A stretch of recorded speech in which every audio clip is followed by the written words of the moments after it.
Mitos atau fakta? Mitos atau fakta? Selamat datang di Mitos atau Fakta. Silakan komen. Komen. Sekarang masuk ke video. Kerudung. Tentu saja kemungkinan tidak asing di telinga kita, terlebih bagi para orang-orang yang pernah mendengarnya. Disebutkan menurut informasi yang beredar bahwa kerudung adalah kain yang digunakan sebagai penutup kepala oleh perempuan yang menutupi bagian atas kepala dan rambut. Fungsi kerudung sangat beragam, mulai dari menjaga kehangatan tubuh, menjaga kebersihan, menjadi bagian dari mode atau fashion, mengekspresikan jati diri, hingga menjadi simbol kesopanan dan ketaatan dalam konteks keagamaan. Kerudung juga dapat digunakan untuk menutupi kebotakan atau alasan medis lainnya. Dalam kehidupan sehari-hari, kerudung memiliki makna yang berbeda-beda tergantung pada budaya, tradisi, dan keyakinan masing-masing individu maupun kelompok. Kemudian menurut informasi yang beredar bahwa kerudung dipakai oleh perempuan dari berbagai kalangan dan agama. Perempuan Yahudi Ortodoks yang sudah menikah mengenakan kerudung yang disebut tiche atau snut sebagai bagian dari aturan kesopanan yang disebut sniot. Perempuan Kristen Katolik menggunakan kerudung misa yang dikenal dengan nama mantila saat mengikuti misa atau perayaan Ekaristi. Perempuan Muslim mengenakan kerudung yang dikenal sebagai hijab atau jilbab. Selain itu, perempuan dari berbagai budaya non-agama juga dapat mengenakan kerudung untuk tujuan lain seperti melindungi diri dari cuaca dingin atau sebagai bagian dari tren fashion. Salah satu contoh yang terkenal adalah Elizabeth II yang pernah mengenakan kerudung jenis babushka ketika bertemu dengan Ronald Reagan pada tahun 1982.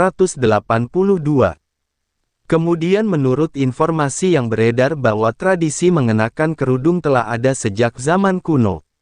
Dalam agama Kristen Katolik, kebiasaan memakai kerudung misa sudah dikenal sejak masa Rasul Paulus dan berkembang di gereja-gereja selama berabad-abad. Namun, pada zaman modern, tradisi ini mulai jarang dilakukan dan bahkan sempat hampir hilang.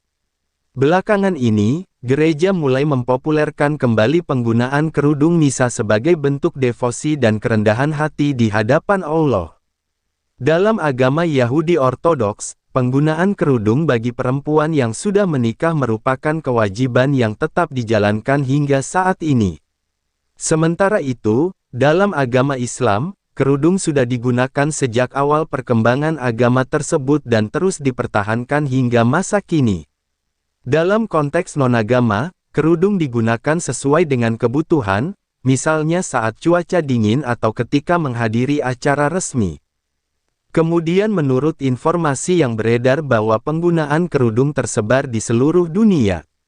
Di negara-negara Timur Tengah, Asia Selatan, dan Asia Tenggara, perempuan Muslim banyak mengenakan hijab atau jilbab.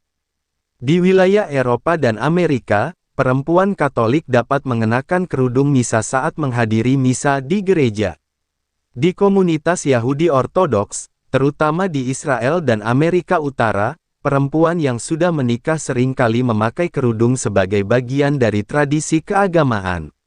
Selain itu, di negara-negara dengan 4 musim, kerudung juga dipakai sebagai pelindung kepala dari cuaca dingin, misalnya jenis babushka yang populer di Rusia dan negara-negara Eropa Timur. Kemudian menurut informasi yang beredar bahwa kerudung memiliki banyak makna dan tujuan. Dalam agama Yahudi Ortodoks, perempuan yang sudah menikah menutupi rambut mereka sebagai simbol kesopanan dan ketaatan terhadap aturan agama. Dalam agama Kristen Katolik, kerudung misa melambangkan kerendahan hati dan penghormatan kepada Allah. Dalam agama Islam, hijab atau jilbab digunakan sebagai bagian dari perilaku dan pakaian santun yang diajarkan dalam agama. Di luar konteks agama, kerudung juga digunakan untuk melindungi diri dari cuaca, menambah kenyamanan, atau sebagai bagian dari penampilan dan gaya pribadi. Penggunaan kerudung juga dapat memberikan rasa percaya diri bagi perempuan yang menggunakannya karena memiliki makna pribadi yang mendalam. Kemudian menurut informasi yang beredar bahwa kerudung dikenakan dengan berbagai cara tergantung pada budaya dan tujuan pemakaian. Perempuan Yahudi Ortodoks biasanya mengenakan kerudung dengan cara sederhana yang menutupi seluruh rambut. Perempuan Katolik memakai mantila dengan menjuntai kerudung di atas kepala dan bahu saat mengikuti misa. Perempuan Muslim memiliki banyak gaya dalam mengenakan hijab, mulai dari yang sederhana hingga yang lebih modern dan kreatif. Di negara-negara beriklim dingin, kerudung seperti babuska dikenakan dengan cara membungkus kepala dan leher untuk menjaga kehangatan. Bahan kerudung juga bervariasi, mulai dari kain tipis yang ringan hingga kain tebal yang hangat, tergantung kebutuhan dan kondisi lingkungan. Informasi lengkap dari semua sudut pandang. Kerudung merupakan bagian penting dalam sejarah dan budaya manusia. Dalam sejarah, kerudung telah digunakan sebagai simbol status sosial, perlindungan diri, dan penanda identitas. Misalnya, di Eropa abad pertengahan, perempuan bangsawan sering mengenakan kerudung mewah yang terbuat dari kain sutra. Dalam konteks agama, kerudung menjadi wujud nyata dari nilai kesopanan dan spiritualitas. Pada perempuan Muslim, hijab tidak hanya sekadar penutup kepala tetapi juga melibatkan sikap dan perilaku yang mencerminkan ajaran agama. Dalam agama Katolik, penggunaan mantila mengandung makna kerendahan hati dan penghormatan kepada Allah. Pada komunitas Yahudi Ortodoks, kerudung tiche atau snut menunjukkan identitas religius dan ketaatan terhadap tradisi. Di luar agama, kerudung juga memiliki peran dalam dunia mode. Banyak desainer internasional yang memadukan kerudung dalam rancangan busana modern sehingga menjadi tren yang mendunia. Dalam bidang kesehatan, kerudung juga bisa digunakan untuk melindungi kepala pasien yang mengalami kerontokan rambut akibat penyakit tertentu. Kerudung juga menjadi bagian dari budaya pop, seperti dalam film, musik, dan karya seni lainnya, yang menunjukkan bagaimana kerudung dapat menjadi simbol kuat yang penuh makna. Di era modern, penggunaan kerudung seringkali menjadi bahan perdebatan. Beberapa orang melihat kerudung sebagai simbol kebebasan dalam mengekspresikan identitas diri, sementara yang lain menganggapnya sebagai bentuk keterbatasan. Pandangan ini sangat dipengaruhi oleh latar belakang budaya, agama, dan pengalaman pribadi masing-masing orang. Namun, secara umum, kerudung tetap dihormati sebagai pilihan pribadi yang harus dihargai oleh semua pihak. Pelajaran yang bisa diambil: kerudung mengajarkan nilai kesopanan, penghormatan, dan kerendahan hati. Dari berbagai tradisi agama dan budaya, kita dapat belajar bahwa setiap orang memiliki cara sendiri dalam mengekspresikan keyakinannya.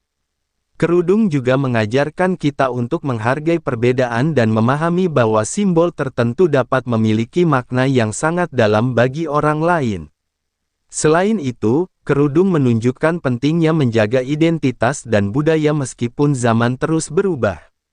Nilai positif lain yang dapat diambil adalah pentingnya kebebasan memilih dalam memutuskan apakah akan mengenakan kerudung atau tidak, selama keputusan tersebut diambil dengan penuh kesadaran dan tanggung jawab. Kerudung sebagai simbol budaya dan keagamaan memiliki kelebihan yang signifikan, yaitu memberikan identitas yang jelas bagi pemakainya serta memperkuat rasa kebersamaan dalam komunitas tertentu.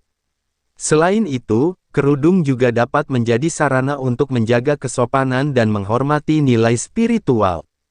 Namun, kekurangannya terletak pada potensi salah persepsi atau diskriminasi yang mungkin terjadi di masyarakat, terutama ketika orang lain tidak memahami makna sebenarnya dari kerudung.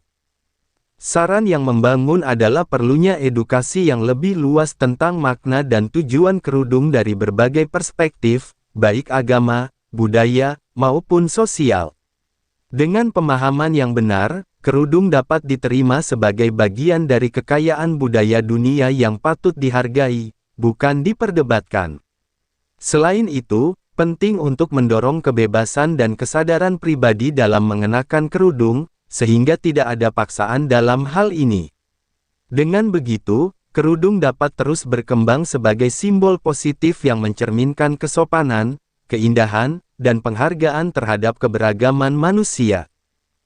Kerudung dan hijab dan jilbab dan jenis penutup kepala perempuan lainnya sering dianggap sama padahal memiliki perbedaan yang jelas. Semua jenis penutup kepala ini memiliki fungsi utama untuk menutupi bagian kepala dan rambut perempuan. Namun, masing-masing memiliki sejarah, makna, cara pemakaian, dan konteks budaya maupun keagamaan yang berbeda. Kerudung adalah istilah umum yang merujuk pada kain penutup kepala yang dipakai oleh perempuan tanpa memperhatikan gaya, model, atau tujuan pemakaian.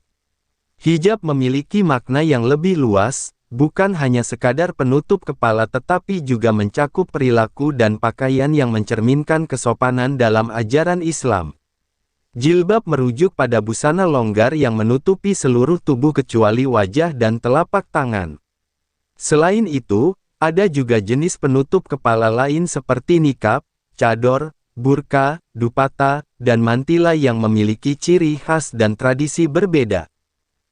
Kerudung, hijab, dan jilbab digunakan oleh perempuan dari berbagai agama, budaya, dan latar belakang sosial. Kerudung dipakai oleh perempuan dari berbagai agama seperti Islam, Kristen, dan Yahudi, bahkan oleh mereka yang tidak terikat agama tertentu tetapi memakainya untuk alasan fashion atau kebutuhan tertentu. Hijab secara khusus dikenakan oleh perempuan Muslim sebagai bagian dari ajaran agama Islam. Jilbab dipakai oleh perempuan Muslim yang ingin menutupi tubuhnya secara lebih sempurna sesuai dengan syariat. Nikab atau cadar biasanya digunakan oleh sebagian perempuan Muslim yang memilih untuk menutupi wajah mereka demi alasan kesopanan yang lebih tinggi. Mantila dipakai oleh perempuan Katolik saat mengikuti misa sebagai tanda kerendahan hati dan penghormatan kepada Allah. Tiche atau snut dikenakan oleh perempuan Yahudi Ortodoks yang sudah menikah sebagai bentuk kesopanan sesuai aturan agama mereka. Sejarah penutup kepala perempuan sudah ada sejak ribuan tahun yang lalu.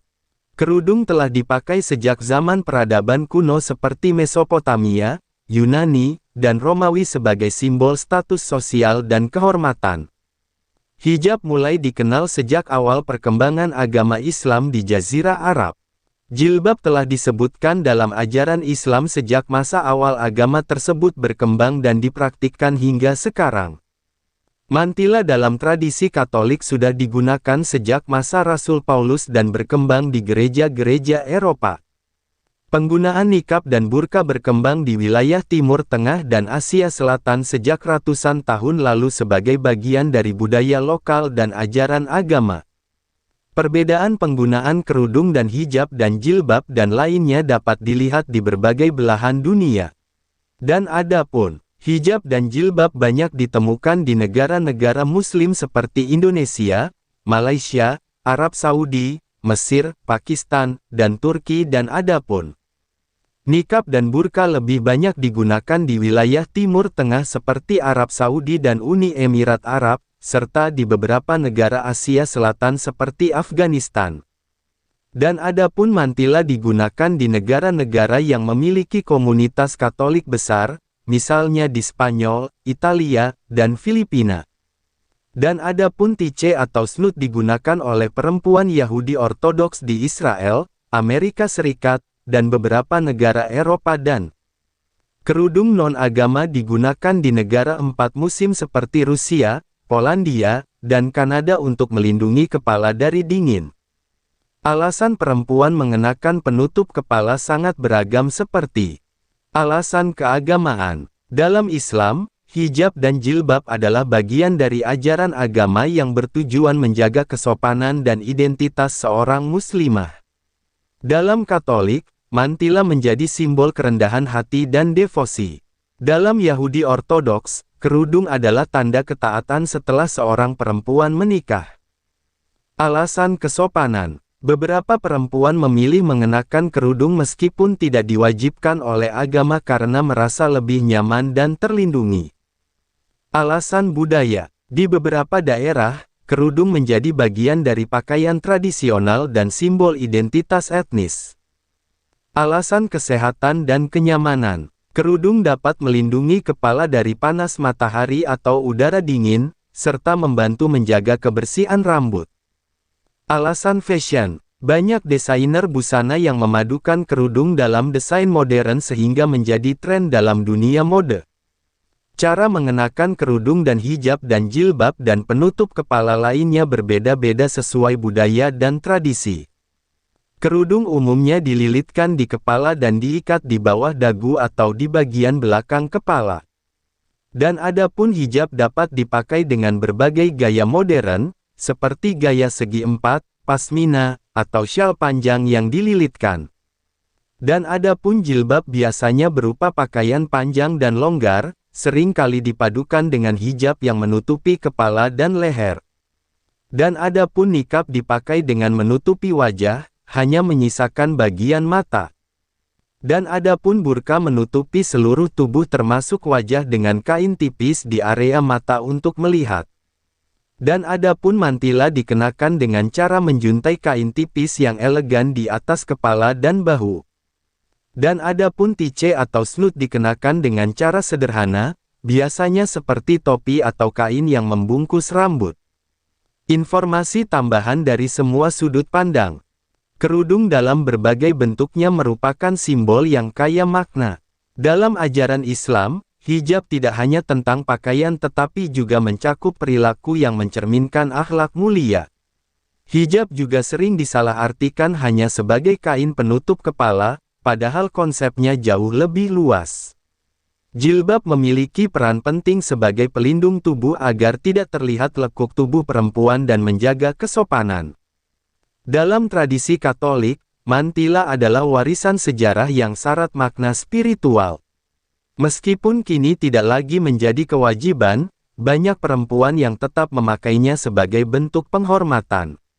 Pada komunitas Yahudi Ortodoks, tice atau snut menjadi simbol identitas religius yang menunjukkan status pernikahan seorang perempuan. Dalam perkembangan modern, kerudung juga menjadi bagian dari tren fashion. Banyak desainer busana dunia yang menciptakan gaya hijab dan jilbab modern yang tetap mematuhi aturan kesopanan tetapi juga tampil menarik. Hal ini menunjukkan bahwa nilai religius dan modernitas dapat berjalan berdampingan. Namun, penggunaan kerudung juga sering kali menjadi bahan perdebatan. Beberapa orang menganggapnya sebagai simbol pengekangan, sementara yang lain melihatnya sebagai wujud kebebasan dan identitas diri. Perbedaan pandangan ini sebaiknya disikapi dengan saling menghargai dan memahami bahwa setiap perempuan memiliki hak untuk memilih apakah akan mengenakan kerudung atau tidak. Pelajaran yang bisa diambil dari perbedaan kerudung dan hijab dan jilbab dan penutup kepala lainnya, kita dapat memetik beberapa pelajaran penting. Seperti setiap budaya dan agama memiliki simbol yang berbeda, dan kita perlu menghormati pilihan orang lain. Dan meskipun bentuk dan gaya berbeda, tujuan utama penutup kepala adalah menjaga kesopanan. Dan perempuan berhak menentukan cara mereka mengekspresikan identitas diri, selama dilakukan dengan kesadaran dan tanggung jawab. Dan kerudung menjadi cara untuk melestarikan warisan budaya dan agama yang kaya makna. Dan tidak semua orang yang mengenakan atau tidak mengenakan kerudung memiliki alasan yang sama, sehingga penting untuk tidak menghakimi. Kerudung, hijab, dan jilbab memiliki kelebihan yang luar biasa, yaitu sebagai simbol identitas, pelindung diri, dan sarana untuk menjaga kesopanan.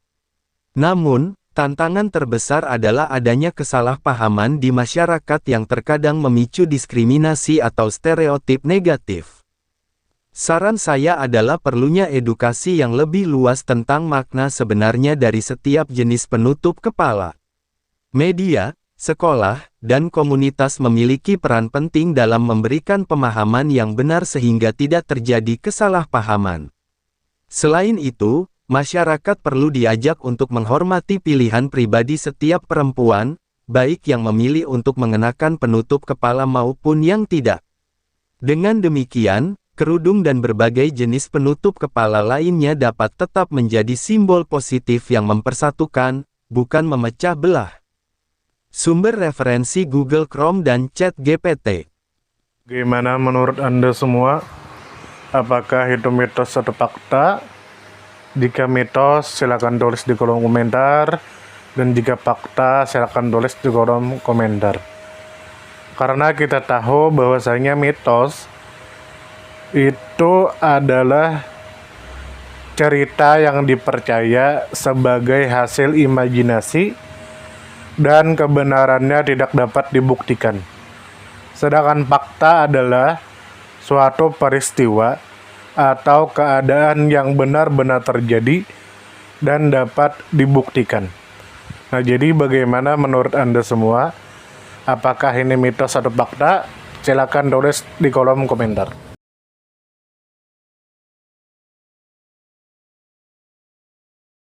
Tidur, tidur, tidur, tidur. Ayo kita tidur.